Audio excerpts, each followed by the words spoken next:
मित्रांनो, तुम्हाला माहिती आहे आपण मागणीचं विश्लेषण हे प्रकरण सुरू केलं आणि यामध्ये मागणीतील बदल अतिशय शेवटचा पार्ट आहे. त्याच्या आधी आपण जे जे घटक अभ्यासले त्याची एकदा थोडक्यात उजळणी करूयात, पाहून घेऊयात कोणते मुद्दे आहेत. सुरुवातीला आपण मागणीची संकल्पना अभ्यासाला घेतली होती. मागणीच्या संकल्पनेतली बरीचशी कन्सेप्ट आपण यामध्ये क्लिअर केली होती, ज्याच्यामध्ये मागणीची संकल्पना अभ्यासताना सर्वप्रथम मागणीचं व्याख्या पाहिली, व्याख्याचा अभ्यास केलेला आहे.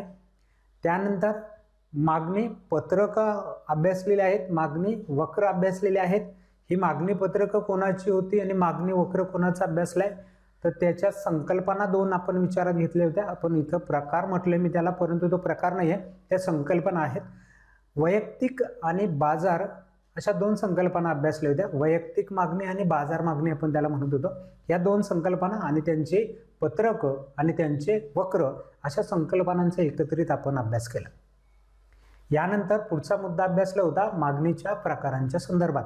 मागणीचे प्रकार अभ्यासलेत आपण. मागणीचे एकूण किती प्रकार होते अभ्यास केले आपल्या, झालेला आहे, आठवत असेल तुम्हाला. मागणीचे एकूण आहेत 5 प्रकार. त्या 5 प्रकारांचा अभ्यास केला. त्यानंतर मागणी ठरवणारे घटक किंवा मागणीवरती परिणाम करणारे घटक, मागणी निर्धारित करणारे घटक, अशा प्रकारचा एक मुद्दा होता ज्याच्यावर मागणी ज्याच्यामुळे बदलते त्या घटकांचा विचार होता. यानंतर मागणीचा नियम हा मुख्य मुद्दा ह्या प्रकरणातला आहे, ज्याच्यावरती बोर्डाला खूप वेळा प्रश्न विचारला गेलेला होता. मागणीचा नियम म्हटला किंवा अर्थशास्त्रातला कोणताही नियम म्हटला की तो एका विशिष्ट क्रमाने मांडला जातो, त्याच्यात विशिष्ट क्रम असणं गरजेचं आहे. तर त्या क्रमानुसार हा मागणीचा नियम देखील आपण अभ्यासला. त्यामध्ये सुरुवात आपण केली होती प्रस्तावनेपासून. मागणीच्या नियमाची प्रस्तावना केली. त्यानंतर मागणीच्या नियमाचं विधान किंवा वाक्य किंवा तो नियम काय आहे तो सांगितला. त्यानंतर तो तक्त्याद्वारे आपण स्पष्ट केला होता. तक्ता पाहिलेला आहे, त्याचा टेबलमध्ये ती माहिती आपण मांडलेली होती. त्या तक्त्याच्या आधारे आकृती काढली मागणी वक्राची आणि मग इथं आपला हा नियम कंप्लीट झाला होता. हा नियम अतिशय व्यवस्थित आणि चांगल्या पद्धतीने आपण अभ्यासलेला आहे. त्याच्यासोबत काही इतर मुद्दे असतात, त्याच्या आधारे मागणीचा नियम अधिक चांगल्या पद्धतीने स्पष्ट होतो, ते गरजेचे असतात. यामध्ये मागणीच्या नियमाची गृहीतक आहेत, गृहीतकांचा अभ्यास झाला. मागणीच्या नियमाचे अपवाद आहेत, अपवादांचाही आपण अभ्यास केला आणि इथं मागणीचा नियम आपण आत्ता मित्रांनो आपण आलोय अगदी शेवटचा राहिलेला या प्रकरणातला मुद्दा, तो म्हणजे मागणीतील बदल. मागणीतले बदल प्रामुख्याने 2 प्रकारे अभ्यासले जातात. एक असतं मागणीचं विचलन आणि दुसरं असतं मागणीतील बदल.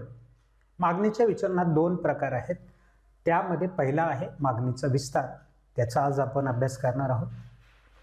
दुसरा आहे मागणीचा संकोच, त्याचाही आपण अभ्यास करणार आहोत. त्यानंतर आहे मागणीतील वृद्धी किंवा वाढ, याही घटकाचा आपल्याला अभ्यास करायचा आहे. आणि चौथा प्रकार याच्यामध्ये पाहायला मिळतो मागणीतील ह्रास किंवा घट.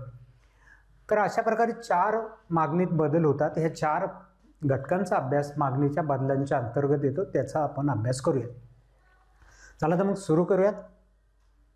शेवटचा मुद्दा आहे व्यवस्थित अभ्यास, हा व्यवस्थित लक्षात घ्या. खूप साधा सोपा पार्ट आहे, परंतु क्लिष्टपणा आपण करून घेतो आणि त्या व्हिडिओनंतर मित्रांनो तुमचं हे सगळं कन्फ्युजन दूर होईल आणि हे 4ही प्रकार तुमच्या अतिशय व्यवस्थितपणे डोक्यात फिट होतील आणि केव्हाही तुम्हाला कोणी त्याच्यावरती प्रश्न विचारला तर तुम्ही त्याचं उत्तर सांगू शकाल. कसला अभ्यास करायचा आहे आपल्याला आज? मागणीतील बदलांचा. मागणीतील बदल प्रामुख्याने मी सांगितलं 2 प्रकारचे बदल होतात मागणीमध्ये. कोणत्या प्रकारचे 2 बदल होतात तुम्हाला या ठिकाणी दिसेल. मागणीत पहिला बदल होतो तो किमतीत बदल झाल्यामुळे. किंमत बदलली की मागणी बदलते, त्यामुळे जेव्हा मागणी बदलते ते मागणी ते बदल एका प्रकारात अभ्यासलेले आहेत. फक्त किंमत बदलल्यावर मागणी बदलली तर त्यामुळे होणारे बदल हे मागणीत अभ्यासले जातात. तो पहिला प्रकार आहे. आणि दुसऱ्या प्रकारामध्ये मागणीतले जे बदल आहेत ते किंमत सोडून इतर घटकांमुळे जर मागणी बदलली तर त्यामुळे होणाऱ्या बदलांचा अभ्यास एका गटात केला जातो. म्हणजे मागणीवरती परिणाम करणाऱ्या घटकांचा आपण अभ्यास केला ह्या प्रकरणात, इथे मी सांगितले होते एकूण 11 घटक आहेत मागणीवरती परिणाम करणारे. त्या 11 मधला एक किंमत बदलल्यावरती जेव्हा मागणी बदलेल तेव्हा मागणीत होणारे बदल एका गटात अभ्यासायचे आणि उरलेले किंमत सोडून जे 10 घटक राहिले त्या 10 घटकातल्या कोणामुळे ही मागणी बदलली तर ते म्हणायचे इतर घटकांमुळे झालेली बदल आणि त्याला या दुसऱ्या गटात घ्यायचं. मग किंमत बदलल्यामुळे जेव्हा मागणी बदलेल त्या बदलांना आपण एक नाव दिलेलं आहे मागणीचं विचलन. आपल्याला मुद्दाम प्रश्न विचारला जातो किंमत बदलली असं म्हणतात आणि या बदलाला काय म्हणायचं, किमतीमुळे जर मागणी बदलली असेल तर त्याला मागणीचं विचलन म्हणा. आणि किंमत सोडून इतर कोणताही घटक दिला त्याच्यामुळे मागणी बदलली म्हटलं तर त्याला मागणीतील बदल याच नावाने ओळखले जाते.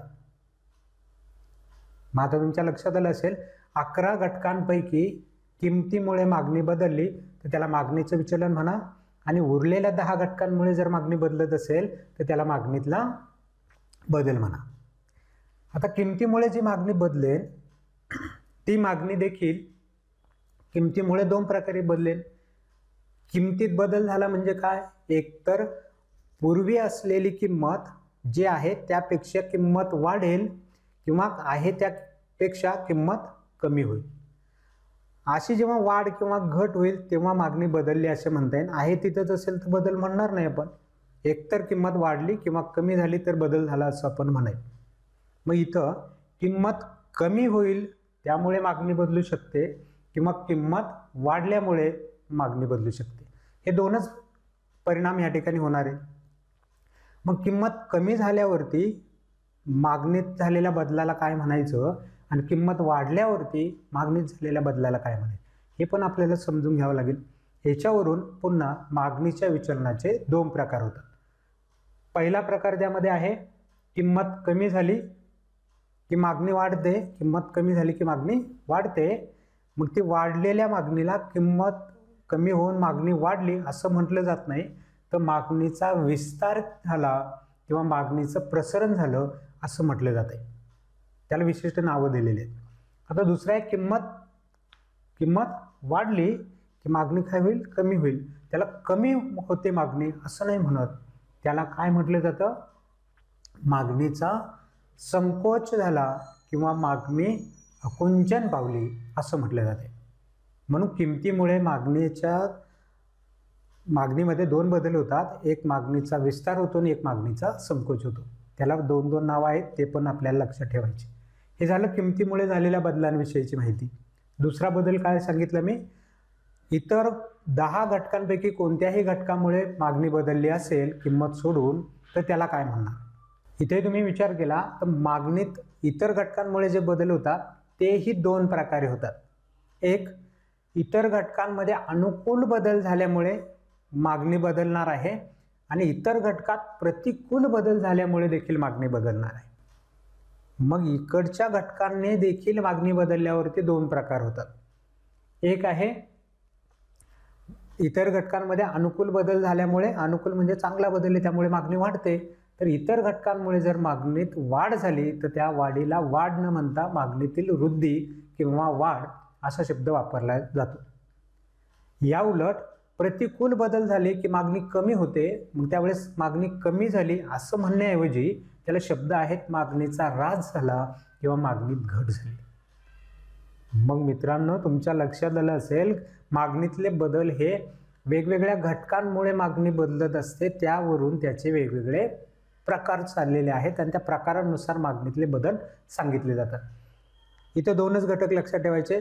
मागणीतले बदल किमतीमुळे अभ्यासले जातात त्याचा एक गट आहे आणि मागणीतले बदल इतर घटकांमुळे बदलल्यावरती जे होतात त्याला दुसरा गट आहे.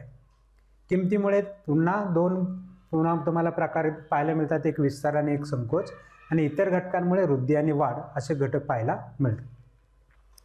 आता प्रत्यक्षच्या 4ही प्रकारांचा आपण व्यवस्थित अभ्यास करूया.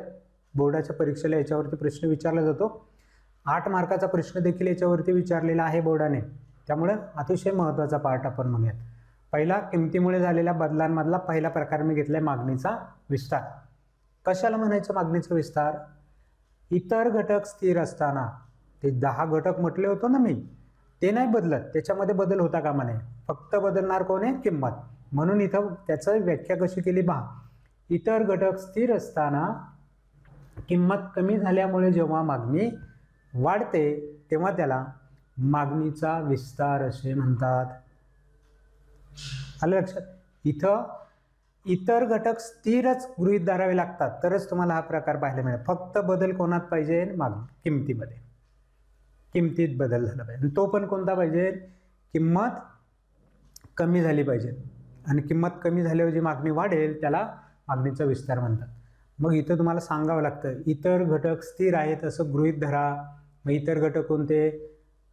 लोकसंख्येचा आकारमान, ग्राहकाची आवड निवड, उपभोक्त्याचे उत्पन्न यांसारखे 10 घटक आहेत ना. ते 10 घटकातले 1-2 इथं तुम्हाला सांगायचे आहेत. मग आता हे जे बोललो ना आपण, हे सगळे बोललेला प्रकार तुम्हाला आकृती काढून दाखवायचे. मी म्हटलं की आपण जे थेरॉटिकली बोलतो ते वास्तव रूपात आकृत्यांच्या द्वारे कसं मांडायचं ते तुम्हाला इथं कळतं. सुरुवातीला ज्या मुलांना आकृत्या काढायचा प्रॉब्लेम आहे ना, त्यांनी अतिशय बारकाईने भाग किती सोप्या आकृत्या काढायला. काही करायचं नाही. सुरुवातीला तुम्हाला 2 अक्ष काढून घ्यायचे. गणितामध्ये तुम्ही असे अक्ष काढायला शिकलेले असाल. आणि हे अक्ष काढून झाले की त्यांना नावं देऊन घ्यायची. उभा जो असतो त्याला आपण काय म्हणतोय? इ अक्ष. आणि जो आडवा आहे असं त्याला काय म्हणायचंय? श अक्ष. आणि जे अक्ष दोन्ही एकत्र आले त्या ठिकाणी अ असं नाव द्यायचं. एवढं तुम्हाला पहिलं काम करायचं. हे काम केलं की तुम्हाला य अक्षावरती तुम्ही काय दाखवणार आहेत आणि श अक्षावरती काय दाखवणार आहे हे लिहायचं. या अक्षावरती आपण नेहमी किंमत घेतोय आणि श अक्षावरती मागणी असेल तर मागणी, पुरवठा असेल तर पुरवठा. तर इथं मागणीचा अभ्यास आहे म्हणून मागणी घेतली मी. आपल्याला आकृतीत काय दाखवायचं आहे? किंमत कमी झाल्यामुळे. म्हणून मी सुरुवातीला थोडासा वरती घेतलाय कारण कमी झालेली किंमत दाखवायची मला त्या अक्षावरती. मग आधीच जास्त दाखवले. त्यावेळेस काहीतरी नगसंख्या असणार आहे किंमत असताना. किती आहे ती ह्या मी मागणीच्या याच्यावरती दाखवून घेतोय. किती नग घेणार आहे म्हणून न वापरलाय मी, न घेतलाय. आता हे बिंदू जोडून घेतले आपण आणि न, तर आपल्याला हा पूर्वीचा स्थिती पाहायला मिळते. एक नॉर्मल कंडिशन. तिथे आपल्याला मागणीचा बिंदू मिळत असतो.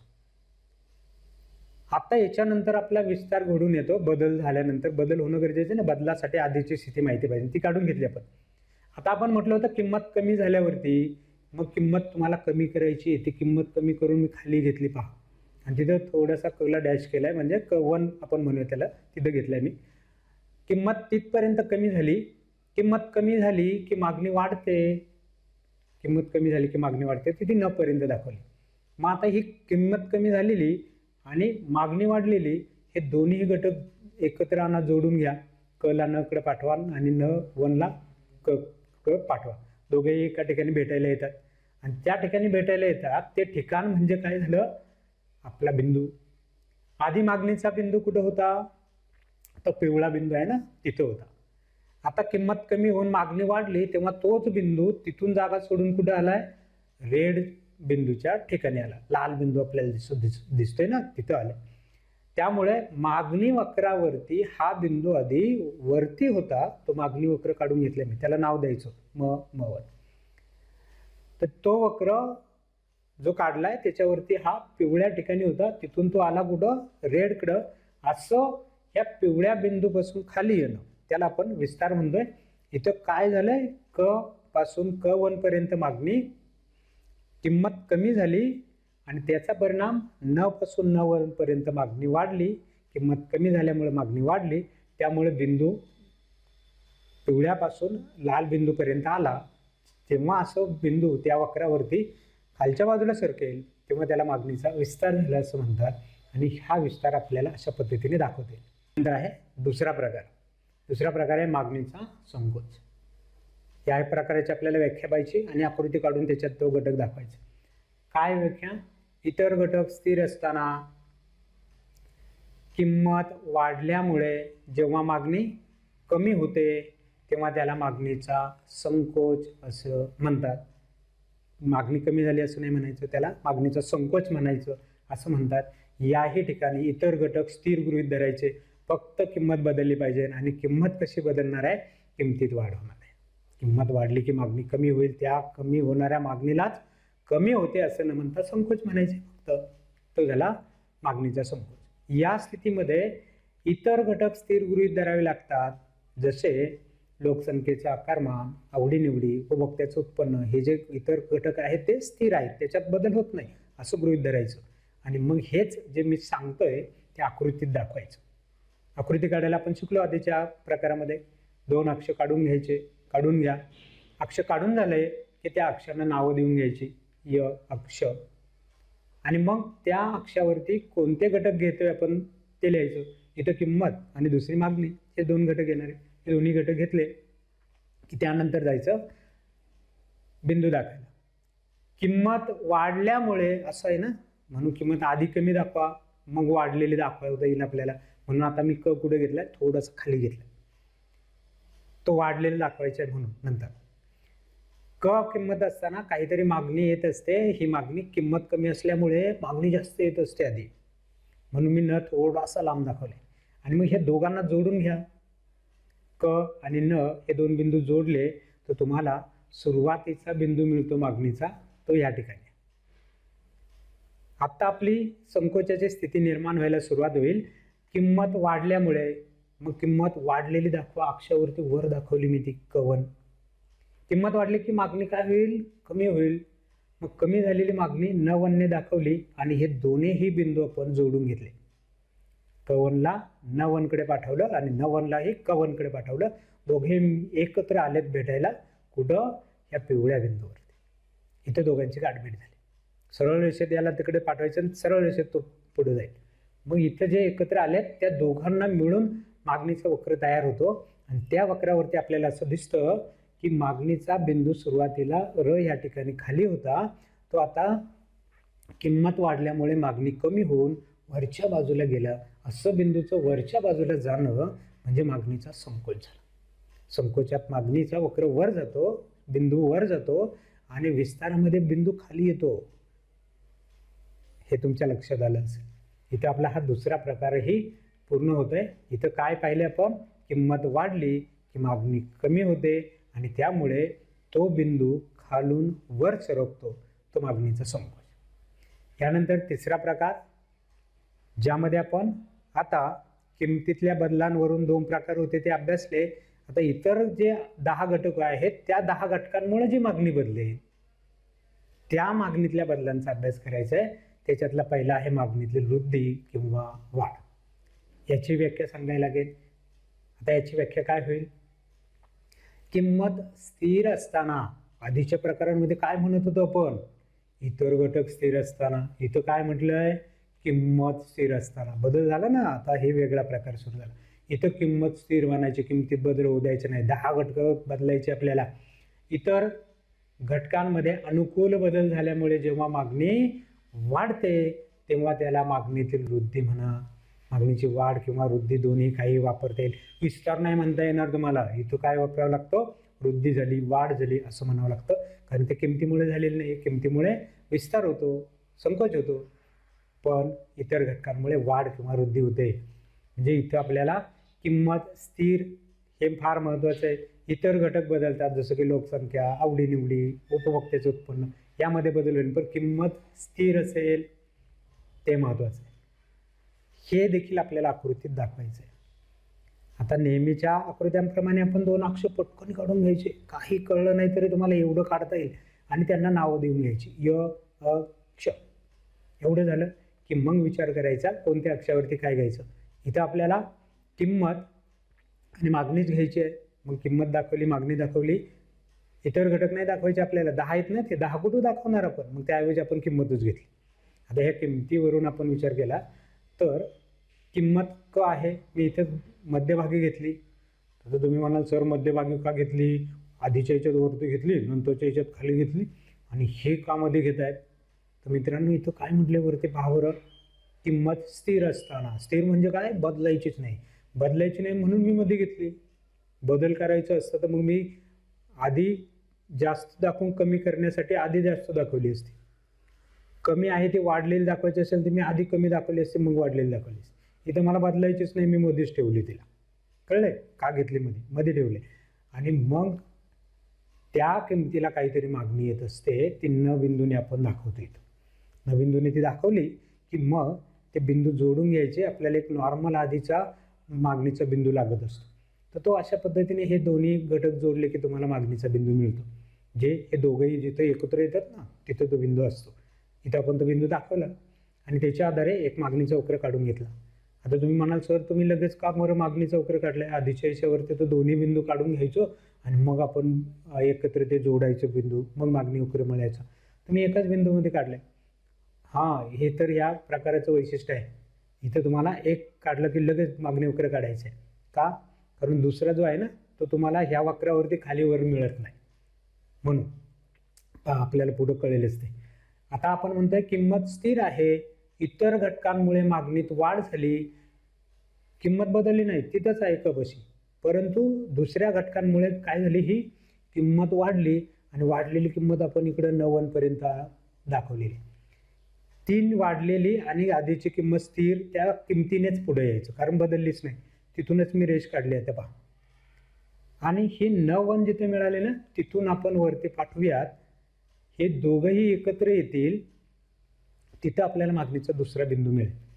इथं आपण हा बिंदू दाखवला की तुम्ही जर म्हटले असते हे दोन बिंदू आपल्याला रेषेने जोडायचे, मागणी वक्र काढायचा, तर ते जोडल्यावरती मागणी वक्र कसं आलं असतं? असा आडवा असा मागणी वक्र असतो का? नाही, तो डावीकडून उजवीकडे खाली येणार असतो. मग आपल्याला काय करावं लागतं? इकडं अशा पद्धतीने जो आधीचा वक्र पिवळ्या ठिकाणी होता, तुमच्या लक्षात येते ना, कुठे होता? इथं होता पिवळ्या ठिकाणी. तिथून तो वक्र इतर घटकांमुळे बदलून मागणी वाढवून तो इकडं आला. जेव्हा मागणी वक्र असा बदलेल तेव्हा त्याला म्हणायचं मागणीतला वृद्धी. कारण इथं किंमत स्थिर आहे परंतु इतर घटकातल्या बदलांमुळे फक्त मागणी वाढली. त्यामुळे पूर्वी इथं ह्या पिवळ्या ठिकाणी असलेला वक्र त्याची जागा सोडतो आणि तो वक्रच पूर्णपणे ह्या ठिकाणी येतो रेड बिंदूकडे. जेव्हा असं वक्राचं एका बाजूला वक्र सरकला जाईल म्हणजे तो विशेषतः कुठं आपल्या उजव्या बाजूला सरकेल तेव्हा त्याला मागणीतील वृद्धी असं म्हटलं जातं. आता तुमच्या वृद्धी लक्षात आली असेल. इतर घटकांमुळे वक्र सरकतो, किमतीमुळे आहे त्याच वक्रावरती बिंदू खालीवर जातो. नंतर मित्रांनो आहे शेवटचा प्रकार, मागणीतील ऱ्हास किंवा मागणीतील घट. कशाला म्हणायचं मागणीतील वृद्धी आणि ऱ्हास? जेव्हा किंमत स्थिर असताना इतर घटकांमुळे प्रतिकूल बदल झाल्यामुळे मागणी कमी होईल तेव्हा त्याला मागणीचा ऱ्हास किंवा मागणीतील घट असं म्हणतात. आता या प्रकारामध्ये देखील किंमत स्थिर गृहीत धरायची आणि बाकीचे 10 घटक आहेत ना त्यामध्ये मात्र बदल होणार आहे. जसं लोकसंख्येच्या आकारमानामुळे मागणी बदललेली असू शकते, लोकांच्या आवडीनिवडी बदलल्यामुळे मागणी बदललेली असू शकते, उपभोक्त्याचं उत्पन्न बदलल्यामुळे मागणी बदललेली असू शकते. कोणत्याही 10 पैकी कोणत्याही घटकामुळे किंवा अनेक घटकांनी देखील मागणी बदलू शकते, पण किंमत बदलत नाही, किमतीमुळे बदललेली नसणार आहे. त्यावेळेस तो मागणीतला ऱ्हास किंवा घट नावाने ओळखायचं. तर हेच आपल्याला पुन्हा काय करायचं आहे? आकृतीद्वारे अभ्यास करायचा आहे. परीक्षेमध्ये आकृत्या काढायला लागतील तुम्हाला, समजून घ्या कशा आकृत्या काढायच्या आहे. अतिशय सोपं आहे. 2 वक्र 2 अक्षे आपल्याला प्रथम काढून घ्यायचे. अशा पद्धतीने एक उभा असतो त्याला य नाव द्यायचं आणि आडवा असतो त्याला श नाव द्यायचं. जिथं ते दोघं एकत्र असतात तिथं अ नाव द्यायचं. अशा प्रकारे तुम्ही नावं देऊन घेतली की मग यावरती तुम्ही कोणत्या घटक दाखवणार आहेत? आपण किंमत दाखवतो नेहमी म्हणून किंमत घेतली आणि श अक्षावरती काय दाखवणार आहे? श अक्षावरती दाखवणार आहे आपण मागणी. पुरवठा असेल तर पुरवठा दाखवा, मागणी असेल तर मागणी दाखवा. यानंतर आपल्याला घटकाच्या संदर्भात जी काही वरती माहिती अभ्यासली ते इथं घ्यावं लागतं. इथे आपण म्हटलं किंमत स्थिर, किंमत बदलायची नाही. स्थिर म्हटल्यावरती कुठं घेणार मी? अगदी ह्या अक्षाच्या मध्यभागी, हे अक्षाच्या मध्यभागी घेतली, बदलायची नाही म्हणून मध्ये घेतली. आणि त्यावेळेस काहीतरी मागणी येत असेल ना, ती न बिंदूने दाखवली जाते, ती मी घेतली इकडं. काय इकडे घेतली? कारण आपल्याला मागणी कमी झाल्यामुळे असं आले. मग कमी करायची असेल तर आधी दाखवा जास्त, नंतरच्या घटकात आपण बदल करून ती कमी दाखवा, म्हणून थोडीशी इकडे न बिंदू घेतलाय. आता ह्या दोघांनाही एकमेकांना भेटायला पाठवा, कला पाठवा न क, आणि दोघेही जिथे एकत्र येतील तिथे मिळेल मागणीचा बिंदू. हा बिंदू इथे मिळाला, तिथं आपला मागणीचा वक्र मिळतो. म्हणजे या स्थितीत मागणी वक्र इथं होता, पण आपल्याकडे जे 10 घटक आहेत ना मागणी बदलवणारे, त्याच्यातल्या कोणत्या तरी घटकांमुळे परिणाम झाला आणि मागणी कमी झाली, प्रतिकूल बदल झाला, मागणी कमी झाली. किती कमी झाली 90 पर्यंत. मग अशी मागणी 90 पर्यंत कमी झाल्यामुळे आता तुम्ही जर जोडून घेतले ना, किंमत आहे तिथंच आहे ना, म्हणून त्याच्यावरून मी दुसरी रेषा काढली बघ काळ्या कलरने. आता ती रेषा आणि ही नची रेषा एकत्र जोडायची. आपण जसं जोडते तसं हे दोघंही कुठे एकत्र आल्यात, तिथं मागणीचा बिंदू मिळाला, इथं मिळाला पिवळ्या ठिकाणी. आणि याचा परिणाम काय झाला, सुरुवातीला लाल बिंदू बशी असलेला हा मागणी वक्र मागणी कमी झाल्यामुळे इकडे सरकला. अशा प्रकारे मागणी वक्राचं डाव्या बाजूला तुमची, तर डाव्या बाजूला जेव्हा मागणी वक्र सरकतो तेव्हा त्याला मागणीतील ऱ्हास किंवा घट म्हटलं जातं. काय आहे ह्या प्रकारामध्ये, सुरुवातीला मागणी वक्र इथं होता, तो मागणी वक्र किंमत आहे तिथंच राहून मागणी कमी झाल्याने तो इकडे सरकला. असं मागणी वक्राचं सरकणं म्हणजे मागणीतली ऱ्हास आहे, मागणीतलं ऱ्हास आहे.